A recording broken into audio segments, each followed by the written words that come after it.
He got his start posting vines, snappy online videos that ignited a social media following. We got a big one! But it was on YouTube where cocky American Jake Paul became truly massive. Alongside his equally as confident brother Logan, Jake pumped out scintillating content like wise guy pranks. Time to wake everybody up. And some unwise rapping. It's every day, bro, with the Disney Channel flow. 5 mil on YouTube in 6 months, never done before. Jake is now 24 and his YouTube channel has more than 20 million subscribers with more than 7 billion views. The bloke has an estimated net worth of around $42 million. Oh my God! You wanna play pranks? And nowadays, it's not just social media paying the bills. He's also become a pro boxer. Oh my God! Jake is undefeated in 4 fights and was due to fight world heavyweight champion Tyson Fury's younger brother Tommy last week. But after Tommy withdrew due to injury, Jake set up a rematch with former UFC fighter Tyrone Woodley. They go at it again this weekend. I'll fight anybody. And that includes you. So, will Jake continue his winning ways? Let's ask the loudmouth larrikin now. Please welcome YouTuber / dangerous weapon, Jake Paul.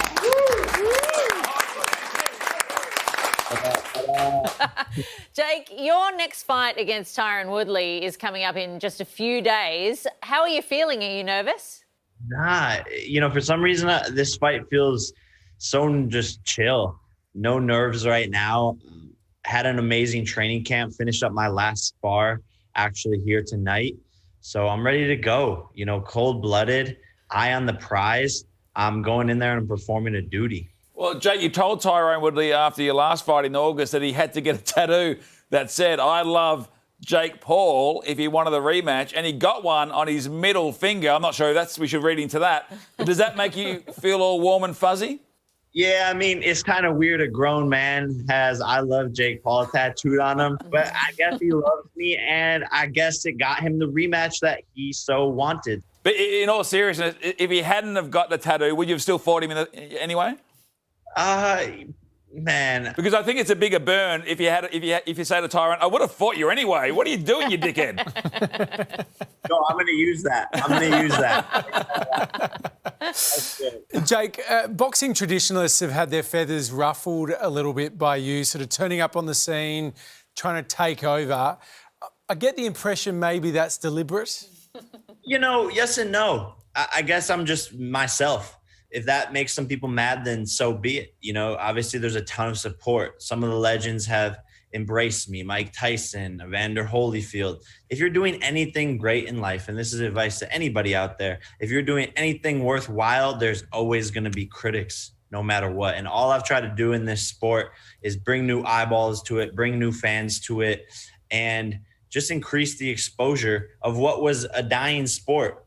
And now I feel like I've breathed life back into it. But come on, Jake, just be honest with us. You enjoy it when they get annoyed with you. I'm the problem child. And in the end, Jake, you still have to jump into the ring and go to work and prove that you've done the work, yeah? Exactly. That's the thing about it. I'm undefeated. So I make people mad. I say a lot of stuff, but there's nothing they can do about it. And that's what I love. Now, you fought one of the littlest guys to ever play NBA. What about the biggest? Have you got your people to reach out to Yao Ming's people yet? I have not been in contact with Yao Ming's team yet, but the bigger they are, the longer they fall. So Jake, you also said you could beat Conor McGregor. Now, are you serious about that? Do you reckon you could smash him? 100% serious. And I know it's going to happen at some point, and I'm just a better boxer than him. Bigger, coming into my prime, faster, stronger, taller, longer reach. Conor McGregor's not a 5-time UFC champion, so why shouldn't I be able to beat him too? Your brother Logan's also has jumped in the ring. Growing up, who smashed who more?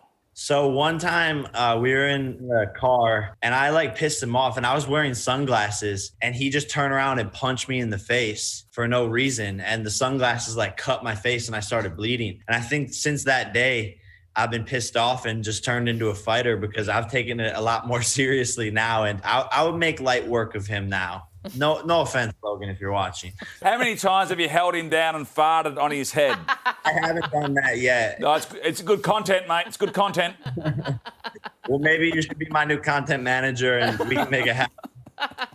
Jake, you've been an athlete, obviously. You've been an actor, a YouTuber, a rapper. Which of those things were actually sort of in your plans from childhood? What did you say you want to be when you grow up? Man, I wanted to do it all, but what I started to realize is that overall, I'm just an entertainer at the end of the day. And so all of those things fall under that category, and so does boxing. Have you got any hidden talents? Anything else you can do that you haven't showcased yet? I can one-handed clap. So if you're at an event, if you're at an event, right, and you're in the crowd, you have your drink in your hand, you have your drink in this hand, and everyone has to clap. How are you gonna clap? One-handed clap.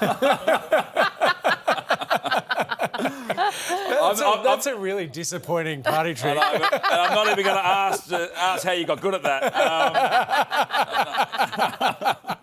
But Jake, before we let you go, there's a very serious question. I want an honest answer. What hurts you more, taking a punch or losing a subscriber? Neither. If you unsubscribe from me, get out of here. I don't need you anyways. And the punches, it's like if you're a mechanic, you're going to get dirty. If you're a boxer, you're going to get punched. Well, very best of luck, Jake. I would clap you out with one hand if I could do it, but I can't. I'm doing my best. Thanks so much. Real thing. Thank you guys for having me.